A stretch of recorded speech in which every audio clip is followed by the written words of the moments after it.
G'day. My name's Andrew Sloane. I'm Associate Professor of Old Testament and Christian Thought at Moreland College in Sydney. Thank you for giving me the opportunity to talk with you about what being and doing means for nurses out of the book of Philippians. So as we begin this, I think it's important to acknowledge where we find ourselves in the world at the moment. Most of us are still shadowed by the grey pall of a lingering pandemic. We're exhausted. A seemingly never-ending pandemic that evolves as fast and unexpectedly as a virus itself. We face constant change, inescapable stress, more and more demands, and no sense that we're really getting back to normal, whatever normal might be. We're exhausted.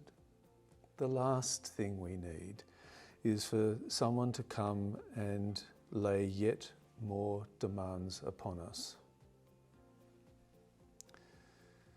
This experience, this tiredness, is something you're all too familiar with, I suspect. Particularly those of you who are working in an overloaded hospital system. We've had 30 months of hard work. Most of you working extra shifts, facing extra complications. The level of burnout among nurses is the highest it's ever been recorded, I believe. And now the COVID numbers are at least lingering, often climbing. Staff are calling in sick or calling it quits. The load is unremitting and remorseless.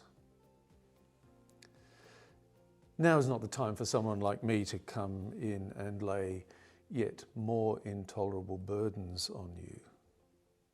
And that's good, because that's not what I want to do today. Today I want to take us to the opening of Paul's letters to his friends at Philippi, and to be encouraged by his thanksgiving and prayer, and particularly by the picture that he paints of the grace of God that has claimed us, the picture he paints of the Lord with whom we are identified and in whom we find our identity and purpose. And I want us to start by looking at Paul's greeting. Now, for those of you who are familiar with people preaching from the New Testament in churches, I suspect that's most of you, we tend to ignore the greetings. We kind of rush on past them. They're the boring bits at the start of the letter. Let's get on to the interesting stuff. Well, today I'd like us to actually take a look at it, to slow down and to think about what it shows us, because it shows us some important things about Paul's values and concerns, and does so from the get-go. You can see from the greeting that he honours and values unity in the gospel. It's worth noting, isn't it, that this letter opens as being from Paul and Timothy. Do you notice how that places Paul and Timothy on the same level? And we'll come back to that in a moment. And the letter is directed to all those who are holy, all the saints as it's traditionally translated, all those who are holy in Christ in Philippi. Well, yes, along with the overseers and servants, the deacons, those in leadership. Do you notice? Paul is concerned with everyone in the church. Yes, the leaders, but all of them. And it's interesting that he addresses all of them before he addresses the leaders. So unity in the gospel. But he's also particularly concerned with their identity in Christ. What we see here is that for Paul, doing stuff matters, but it's who we are that comes first, and out of which the rest flows. It is the doing that comes out of the being, not the other way around here for Paul. notice how he picks up on questions of identity. He describes himself and Timothy as servants of Christ, actually literally slaves of Christ. Again, I'll come back to that in a moment. And describes the Philippian church as those who are in Christ. That is what primarily identifies them. And because they're in Christ, they are also holy. They are those, indeed, who, like Israel, have been set apart by God, for God. But Paul also cares about their concrete realities, the particular circumstances in which they find themselves, where they are in the world, if you like, as well as who they are in Christ. For they are those who are in Christ in Philippi. So he has a concern for their location in that particular part of the Roman Empire, something I'll want to say some more about in the second talk. But he's also concerned about his own particular history with them, a history which is located in their time and space, as well as extended beyond it, even now not just to his time when he was with them, but his time apart from them, including now in his imprisonment, most probably in Rome, around 60 or so in the Common Era, about a decade after the church's founding. He's concerned with their location, with his history with them, but also this opposition that they face. And it's probably opposition they face because of distinctive features of their lives as citizens of heaven, primarily identifying with Christ rather than with Rome. And so to their allegiance to Jesus as Lord, which in fact sets up an alternative set of allegiances, ones that the Romans were fairly suspicious of and which brought them some grief. All this in the greeting, there's even more, because there's a hint of one of his major concerns, particularly coming up in the Thanksgiving that follows, their partnership in the gospel.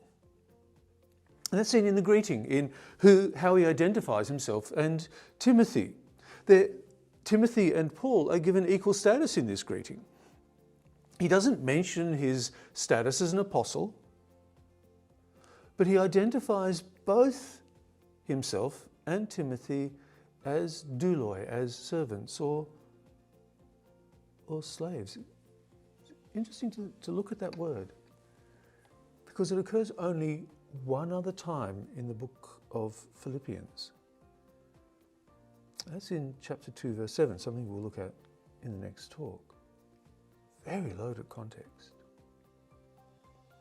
That use of that word, servant or slave, nicely implies two things which seem to be in conflict, certainly seem to be in contrast. It speaks of the lowly status of slaves in the Greco-Roman Empire, in a colony which was obsessed with honor and status. He identifies himself and Timothy as being of the lowest status imaginable. But it's also a position of honor, because this notion of slave, a slave of Christ, picks up on the language of the servant of Yahweh from the Old Testament, which is a title of extraordinary honor. It's given to Moses, it's given to some of the prophets, it's given to David, and here it's given to Paul and Timothy. Seems to be a conflict, doesn't it? But actually, as we'll see when we get to the glorious hymn in chapter 2, that apparent contradiction is precisely what we see in the person of Jesus. Partnership is what matters, not status. And that's also clear in how he addresses the church. Because notice again, it's to all the saints in Philippi. Yes, to the leaders, but to all of them. Their relative status in the church doesn't matter. What matters is who they are in Christ. and the fact that they share this common calling. And then he wishes them grace and peace. Interesting. Again, words we tend to just skip over, but they're both very loaded words in the context of the gospel. Particularly given the rich heritage of both of these words in the Old Testament and the motivation and goal of the saving work of Yahweh, the one and living God. Grace. There's a big word. Grace speaks of the faithful favour of God, the demonstration of God's commitment to Israel and the world in the incarnation of the Son. It speaks of the love which knows no bounds and embraces the shame and victory of crucifixion and beckons us into the joy of God's resurrection future. Grace. That, in the end, is what determines who they are. And peace. Peace, the knitting together of frayed relationships, the healing of a fractured social order, the end of injustice and violence. Peace, the joy of knowing we are loved by God and have been joined together in Christ into God's new community. Peace. Peace, in the end, is what their lives are aimed towards. All that in the greeting? I told you it was worth spending a bit of time on. But let's move on to see how this is then unpacked further in the thanksgiving and prayer that follow. So here we want to think about what it means to be thankful. There's something wonderful about proper gratitude, isn't there? Proper gratitude. But not all thanks expresses true gratitude. It can be cavalier, dismissive, almost manipulative. I think, in fact, of early 2020, when the then UK Prime Minister encouraged people to lean out their lockdown windows to cheer NHS workers on their way home from the hospital. Thanks for your service on the front lines of the COVID war. Yeah, thanks. But no decent working conditions, no proper pay, no recognition that they were being offered up as COVID cannon fodder to keep the viral hordes at bay, just a bit of supposedly morale-boosting applause and a thanks for your service. All aimed, I think, rather cynically at simply asking more and more and more of them, more and more sacrifice from less and less.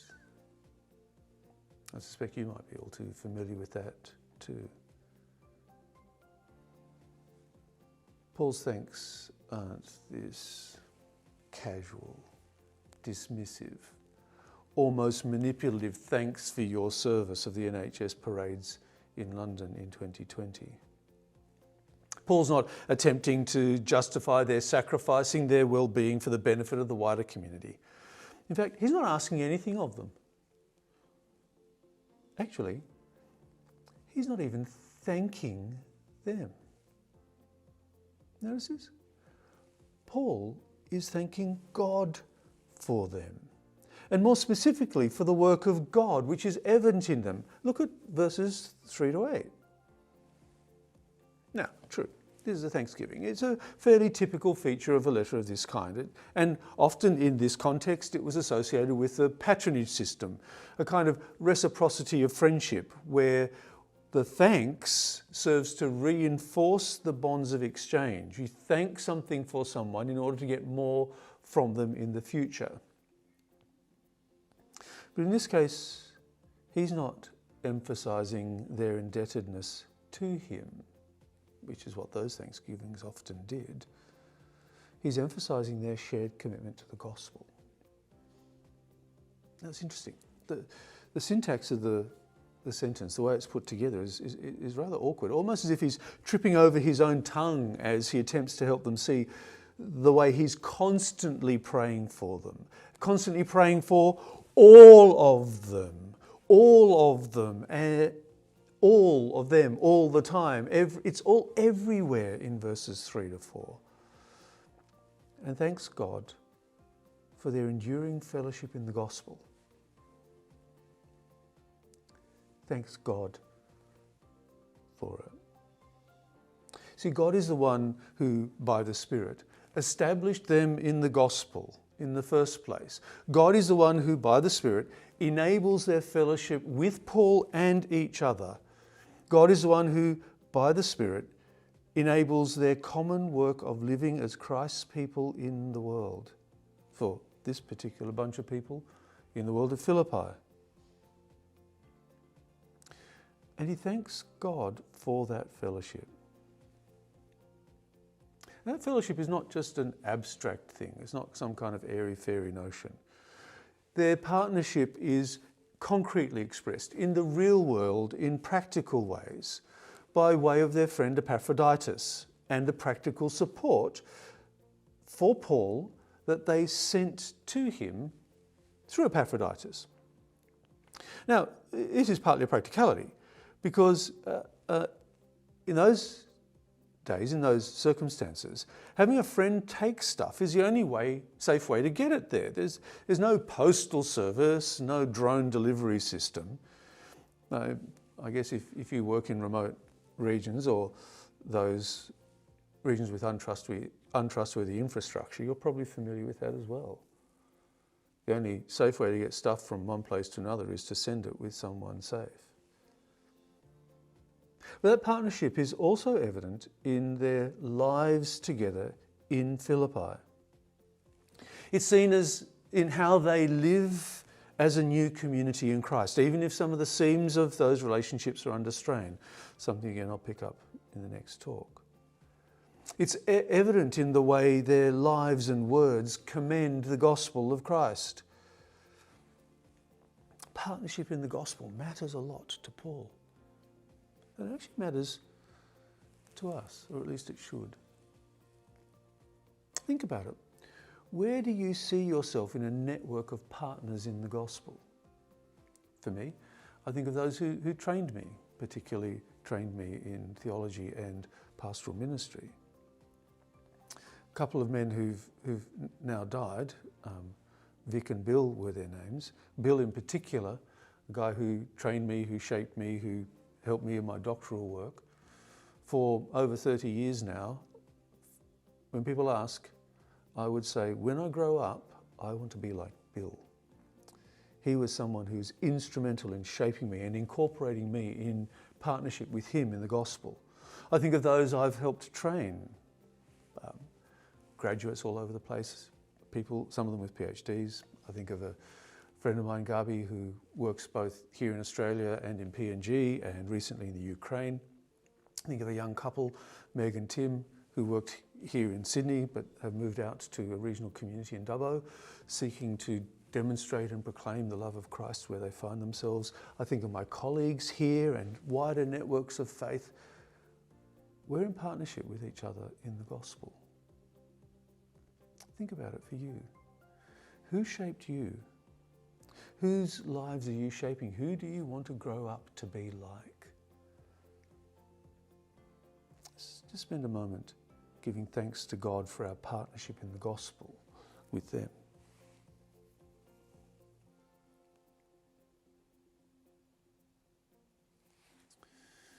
So Paul thinks of their past faithfulness as partners with him in the gospel.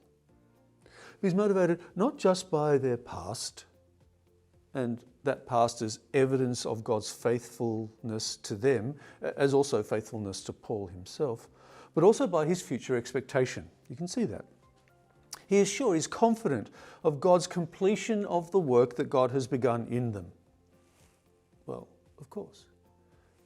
I mean, anything else, surely, is inconsistent with that grace that has claimed them. And notice how in that thanks and that confidence, he focuses not on stuff they've done, but on who they are. And who they are as the result of God's work in them. The motivation for his thanks indeed, and his expectation of completion. completion. It's grounded in fellowship, mutual love. It's found in the heart and grace. And in all of that, there's a clear tone of joy. Joy is interesting, isn't it? For Paul, it's not some kind of easy surface happiness. I mean, you can see as you read through the letter, he clearly experiences distress, as do they. It's not happiness, but joy. A joy which is triggered by the knowledge of God's grace in Christ, by the evidence of its work in them, and by the sure confidence that God will not leave God's work half done in them.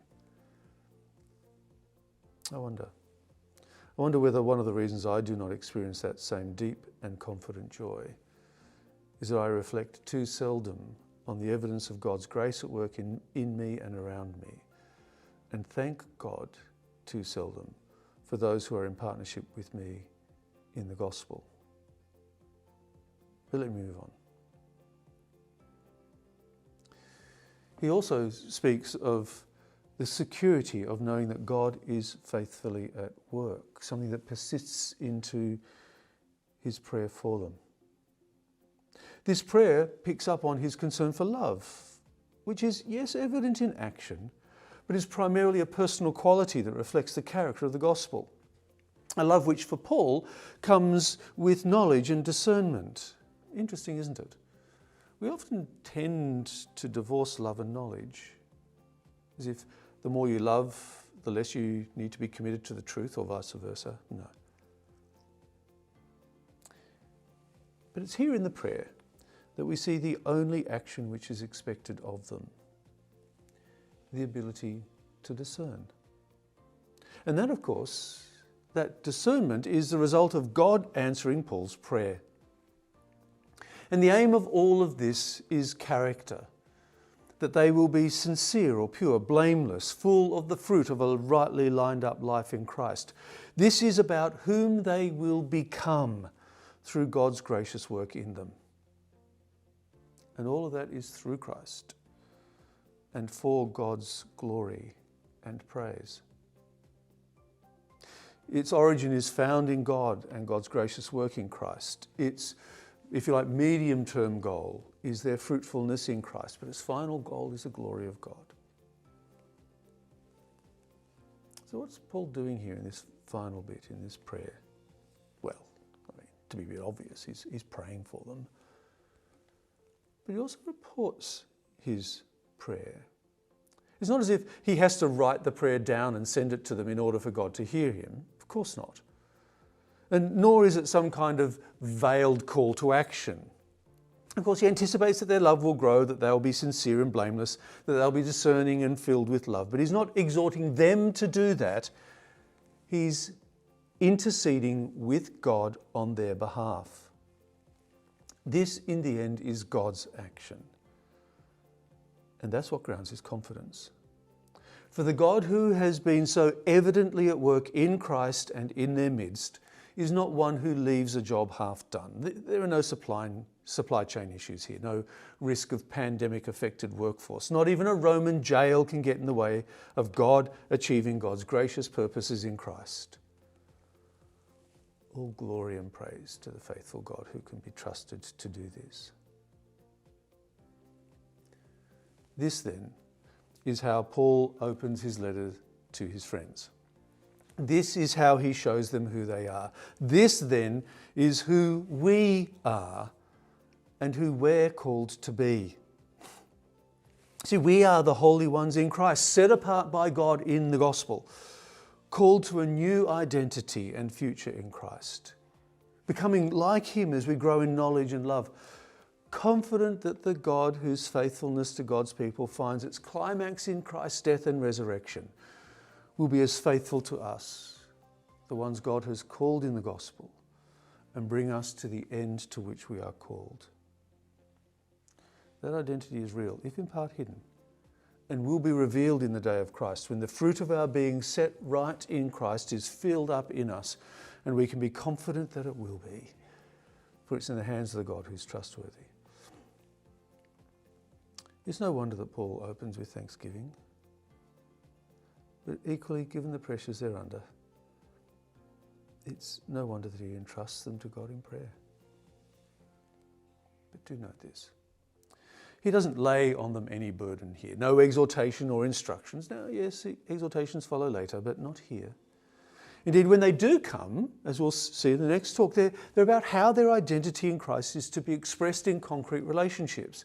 They're about the form their partnership in the gospel takes in the believing community and the watching world. They're about cashing out who they are.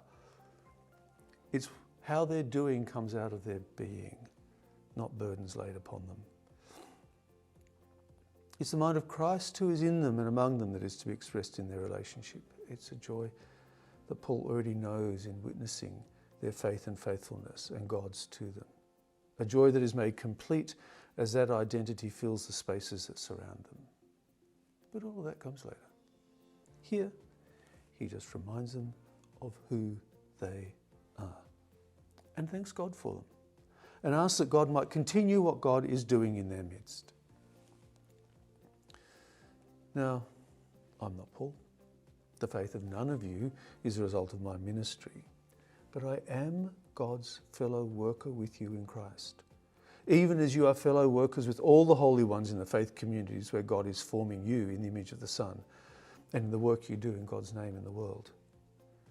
And so I can, I believe, thank God for you and the evidence of the gospel amongst you, and I can pray for you and for the completion of God's gracious work in you on the day of Christ. That's rather different, isn't it, to laying on you another set of obligations. And perhaps, just perhaps, being reminded of how much there is to thank God for in ourselves and for each other, and praying in trust that God will carry on God's good work in us in Christ might be an antidote to the grey pall of disappointment and exhaustion that hangs over us. Perhaps even a source of the joy that saturates this letter.